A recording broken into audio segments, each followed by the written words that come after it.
Ya, welcome to my channel, Koijang Channel.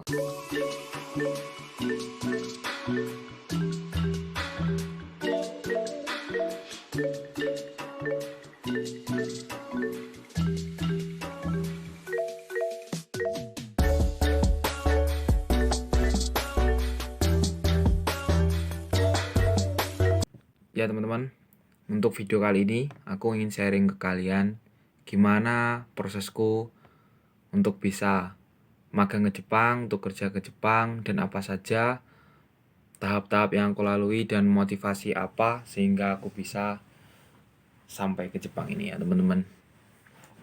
Nah, itu semua itu berawal dari abang sepupuku. Abang sepupuku dulu udah magang di Jepang, sekarang udah pulang, sekarang udah di Indonesia dia. Dia berangkat ke Jepang itu tahun 2016 kalau nggak salah. Waktu itu aku masih kelas 1 SMK. Dan abangku itu berangkat ke Jepang lewat swasta ya teman-teman. Untuk ke Jepang itu ada 2 program teman-teman. Yang satu ada yang negeri, itu di AM Jepang. Yang satu ada yang di SO. SO itu swasta ya teman-teman. Kalau yang negeri itu cuma satu. Itu dikoordinir sama IM Japan. IM Japan tuh ada organisasi yang di Jepang tuh nerima dari berbagai negara. Nggak tahu itu semua Asia atau satu Asia Tenggara aja atau semua dunia, nggak tahu ya. Aku belum tahu. Nanti kita bahas di video selanjutnya. Nah, abangku ini dia berangkat lewat SO swasta yaitu PT JIK, teman-teman. PT JIK itu dia itu langsung ngambilin dari SMK terpilih buat lulusan langsung dari SMK, berarti baru grace langsung lulus dia langsung diambil ya teman-teman. Itu langsung datang sekolahnya.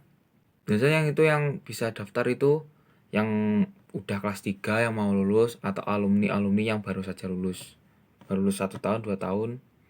Lah, untuk berangkat ke Jepang itu persyaratannya minimal usianya 18 tahun dan maksimal itu 28 tahun, teman-teman.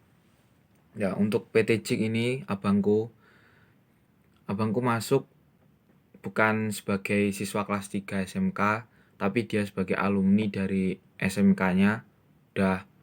Udah alumni 3 tahun. Dia udah pulang kerja dari Jakarta, baru dia memutuskan untuk magang ke Jepang. Lewat itu. Lah, dia di Jepang itu selama 3 tahun ya teman-teman, magang di perusahaan Jepang di pabrik apa ya kalau nggak salah di pabrik mobil Daihatsu. Sekarang dia udah pulang dari Indonesia. Tahun 2019 dia pulang ke Indonesia. Dia pulang, aku baru mau masuk pelatihan. Nah, aku pengennya aku pengennya ikut jalan abangku lewat SOPT JIK ini, karena di sana itu memang bener biayanya itu di belakang potong gaji lah, apa istilahnya. Untuk pertama itu pelatihan itu cuma ngeluarin untuk biaya hidup aja, cuma buat makan dan lain-lainnya aja. Untuk kebutuhan pribadi, untuk kebutuhan pendidikan itu ditanggung mereka semua. Untuk istilahnya kita potong gaji, ditolong lah pertamanya. Nah, tapi yang teman-teman, aku waktu itu daftar dengan 11 temanku dan yang lolos itu cuma 4 teman-teman, 4 temanku yang lolos ke PT itu. Aku gagal karena masalah berat badan dulu, teman-teman. Aku dulu itu pernah waktu SMK itu berat badanku sampai 9 kilo, hampir 100 kurang kurang nggak ada 3-an ya. Bisa hampir 100. Gagal karena itu. Sebenarnya aku disuruh balik lagi ke sana kalau udah bisa nurunin berat badan sampai 75. Nah, gimana otaknya teman-teman, dari 100 ke 75 kan bayangannya pun udah agak sulit. Ya udah, aku pasrah, emang nggak keterima ya udah. Terus selang beberapa waktu lah ada LPK. Ini bukan ESO ya teman-teman, masih LPK kayak lembaga pelatihan kerja, yang di situ itu diajarin bahasa Jepang, terus nanti diarahin di sana itu kerjanya apa-apa aja. Nanti itu masih ada tesnya lagi baru ke SO-nya. Lah aku ada tes di SMK aku juga, aku masuk itu.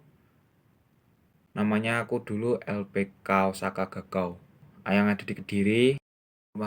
Rumahku kan Tulungagung teman-teman, jadi dekat dengan Kediri cuma 1,5 jam lah. Lalu aku ikut tes itu.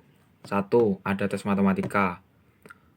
Kedua, ada tes fisik. 3, tes psikologi, buta warna, tinggi berat badan, dan lain-lain. Yang terakhir itu tes wawancara. Nah, alhamdulillahnya aku lolos di situ. Aku mulai pelatihan itu sehabis UN langsung berangkat pelatihan. Jadi abangku itu pulang dari Jepang, aku baru masuk pelatihan di LPK Osaka Gakau ini, teman-teman. Lah, yang bagusnya di LPK ini, dia itu pelajarannya cepat, mudah ditangkap, teman-teman. Mudah ditangkap dan sistem belajarnya pun menarik ya, teman-teman. Nggak bikin kita bosen, tapi tergantung individunya masing-masing, dia beneran niat apa enggak untuk berangkat ke Jepang, itu tergantung pribadinya masing-masing. Nah, mereka cuma membantu kan, teman-teman. Aku belajar di situ selama 3 bulan. Habis itu ada tes sih, teman-teman. Tapi tesnya di negeri, di EM Jepang. EM Jepang itu ada 4 tes ya, teman-teman, untuk proses awal. Proses awalnya aja ada 4 tes. Hari pertama itu ada tes matematika. Untuk tes kali ini aku berhasil ya, teman-teman.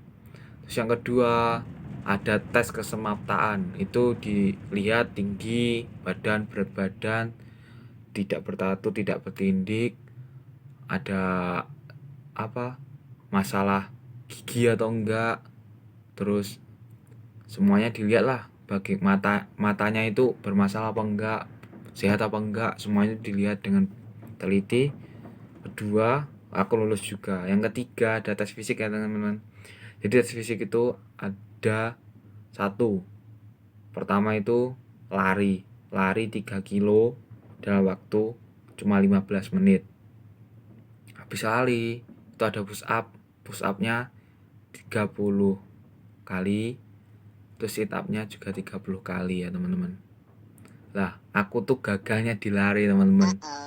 Waktu itu aku kurang 1 putaran, waktunya masih 14 menit, tapi aku udah nggak bisa lanjutin karena aku pingsan ya, teman-teman.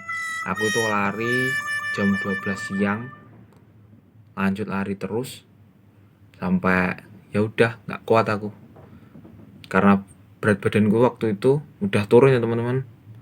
Sudah 86, sekitar 86. Ya udah, aku gagal di situ. Yang keempat ini ada tes wawancara.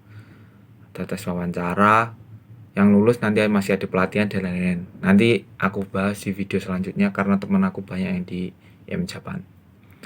Untuk gagal itu udah aku fokus. Sebenarnya mau nyerah, teman-teman. Namanya aku mau ke Jepang, berat kali prosesnya kayak gini.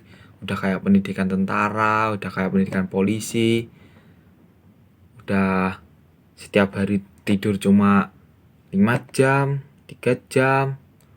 Tugas banyak, suruh hafalin bahasa orang. Hurufnya pun kan beda-beda, teman-teman. Nggak kayak kita kan pakai alfabet. Mereka di Jepang itu ada huruf sendiri, ada katakana, ada hiragana, ada kanji.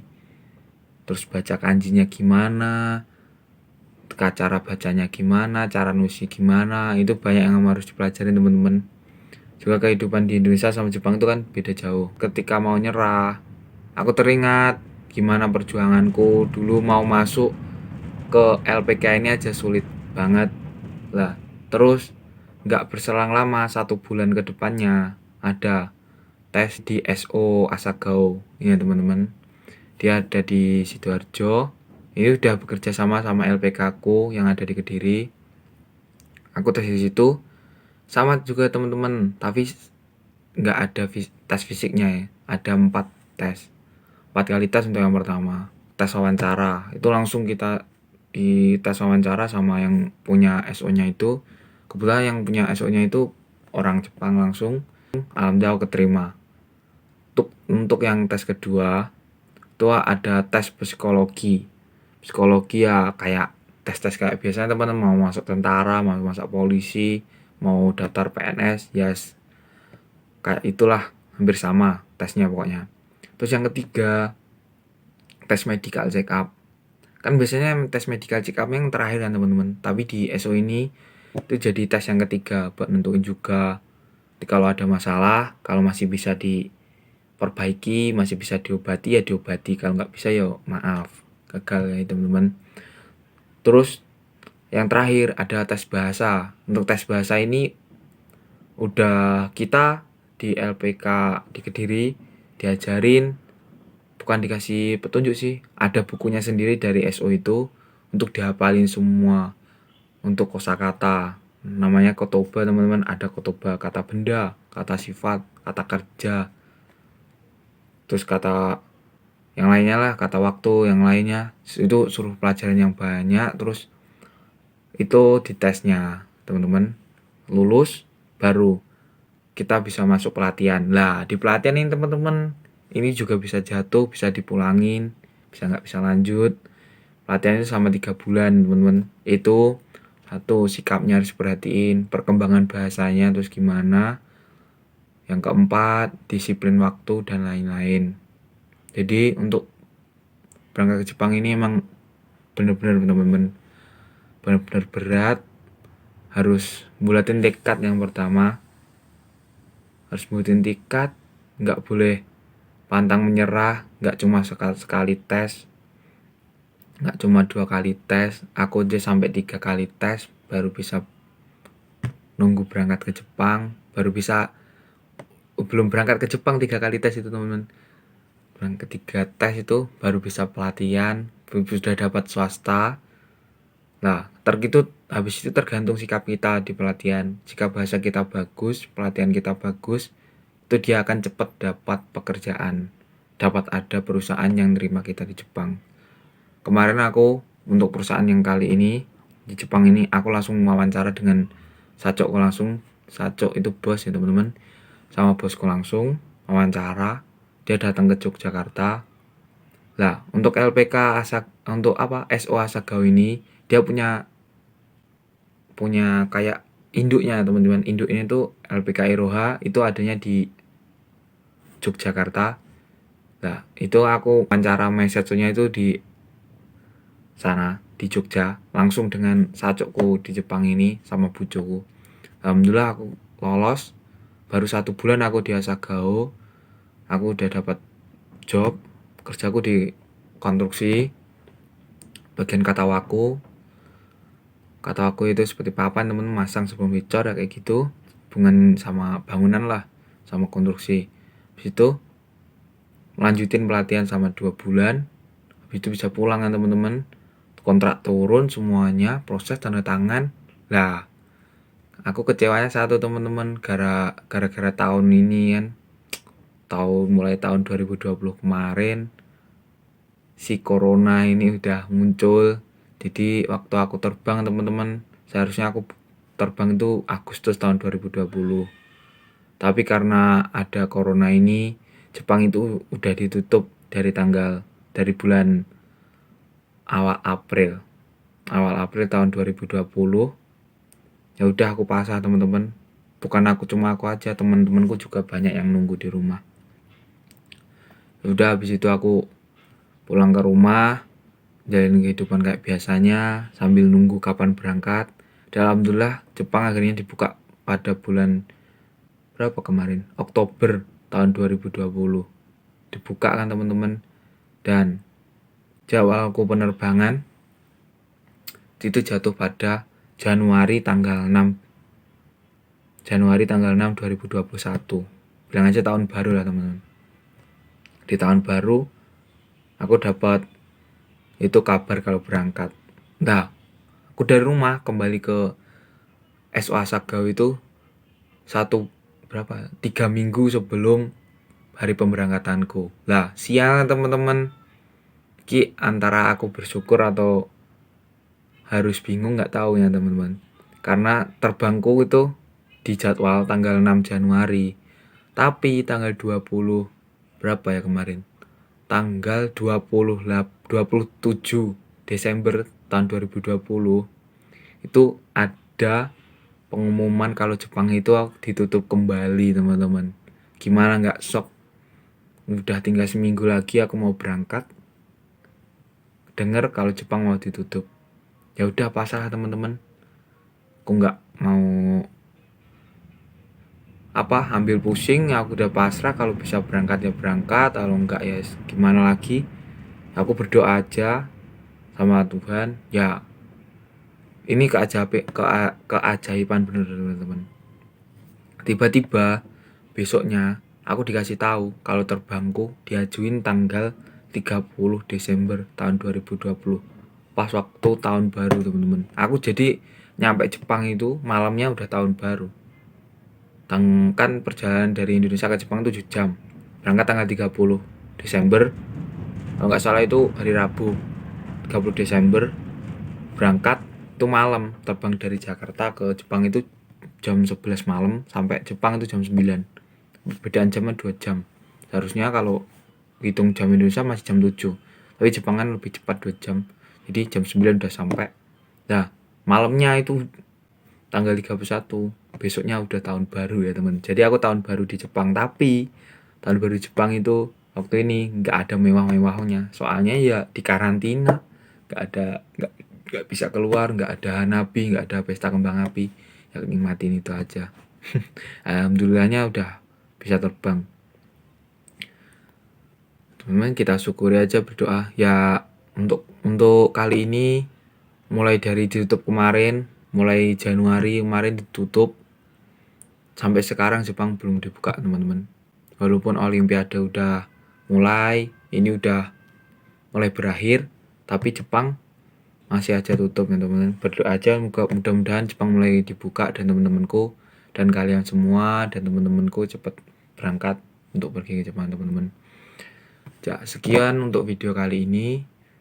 Jangan lupa like, share, and subscribe ya, teman-teman. Dan ikutin gimana kelanjutan dari vlog-vlog selanjutnya ya, teman-teman.